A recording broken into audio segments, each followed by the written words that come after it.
Mmh. Mmh.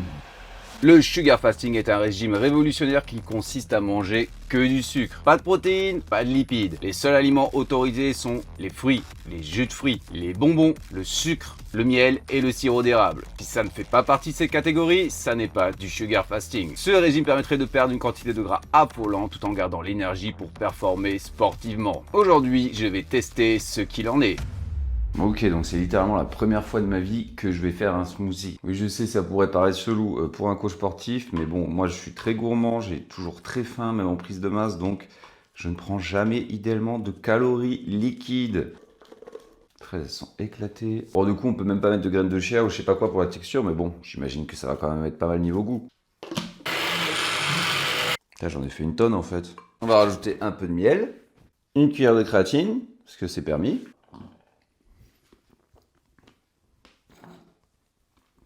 Franchement, c'est pas mauvais, hein. C'est plutôt bon, mais est-ce qu'on peut appeler ça un repas? Ça va qu'en ce moment, j'ai pas très faim le matin parce que sinon... Ensuite, j'ai pris un bon café avec une pincée de sel. Je suis allé promener les chiens avant d'aller bosser sur l'ordi. C'était quand même bien sucré en goût. Moi, je suis plutôt salé, donc ça va être compliqué cette journée. Ok, donc j'avais vraiment faim après ce smoothie. On va voir ce que ça va donner après avoir mangé ce plateau géant de fruits. Quand on mange aucun lipide et surtout aucune protéine, il y a des mécanismes physiologiques qui vont se mettre en place. Avec ce régime, vraiment, on perd une tonne de gras. Votre insuline va être élevée constamment et aussi votre corps va générer de la FGF21, l'hormone qui est sécrétée en situation de stress et qui va, entre autres, augmenter énormément la lipolyse, donc l'utilisation du gras. Les deux combinés auront un effet détonnant sur votre métabolisme. Imaginons que vous mangez 3000 calories avec une diète normale ou 3000 calories avec celle-ci, vous allez perdre plus de gras avec celle-ci. D'ailleurs, en vrai, même le but, c'est même pas forcément d'être en déficit. Vous ne devriez pas chercher un déficit avec cette diète. Faut bouffer. Et plus il y a des trucs avec des vitamines, meilleur c'est. Tiens, Dog. Pour la perte de poids, pour la perte de gras, c'est vraiment excellent. Ceci dit, il n'y a pas que des avantages, il y a également des inconvénients. Petite marge digestive comme après chaque repas. Je vous avoue, ça m'a bien calé. Ça m'a bien calé, mais par contre, il manque quelque chose.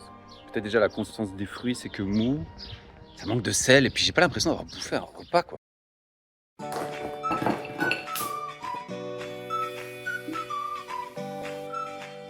Mmh.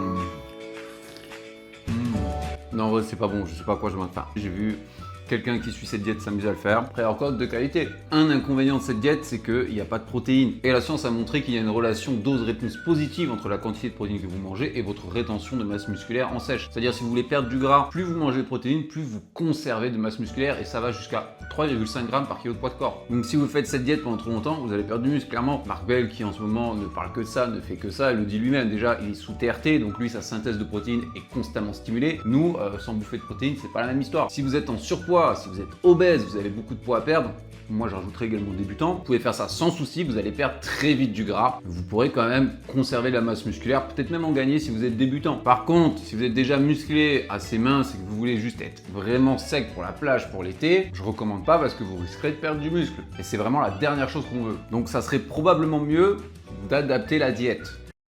Réaction à chaud, je viens de finir ma séance, ça s'est bien passé, ça fait du bien au mental, comme après chaque séance. Et les bonbons, je vais pas vous mentir, c'était dégueulasse. J'ai jamais été un grand fan de bonbons, mais c'était vraiment écœurant. Et là, je vous avoue que de rentrer et de me dire qu'après mon entraînement, je vais devoir bouffer des fruits, des bonbons, là, je suis en train de craquer mental. Tout à l'heure, avant la séance, je devenais fou. Franchement, j'étais en train de monter en pression tout seul. Je pense que ça casse les couilles, ces putains de fruits, j'ai envie de manger la vraie bouffe là. Moi, j'aime le sel, j'aime le pain, j'aime le fromage, j'aime la charcuterie, j'aime...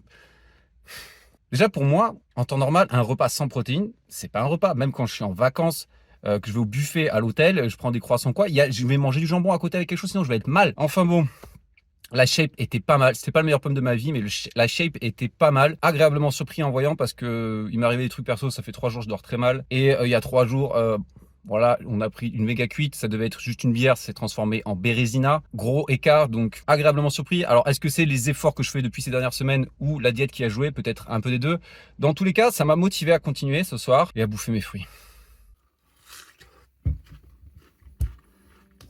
Voilà, mon repas du soir. Normalement, c'est limite le meilleur moment de la journée. Je reviens après l'entraînement. Je sais, je vais me faire un bon gros repas. Là, je suis juste déprimé, quoi. J'ai même pas envie de manger ça. Ah, par contre, je vous avoue, c'est vrai que je pensais que j'aurais plus faim, mais en vrai, j'ai jamais eu trop faim durant cette journée, à part après le smoothie évidemment. Il n'y a pas vraiment de protocole en soi, les gens expérimentent avec car ils extrapolent les données scientifiques. Quand je vous le disais, quand on mange peu de protéines, quand on jeûne, il va y avoir une augmentation de la FGF21. Celle-ci va faire que vos mitochondries vont dépenser 20% d'énergie en plus. C'est-à-dire, imaginez que votre métabolisme est de 2000, il va tout de suite passer à 2400 sans rien faire. Donc on a le protocole de Mark Bell par exemple, donc jour 1, jour 2, il va nous faire le sugar fast, donc le jeûne glucidique. Jour 3, pareil, sugar fast la journée, et la nuit, il va briser le jeûne, donc il va manger des protéines maigres et un peu de féculents. Idéalement, on veut garder les lipides sous les 30 grammes. Il se prend un steak mince et il essaye de monter à 150 grammes de protéines. Ça fait du bien. Et puis on repart jour 4, jour 5,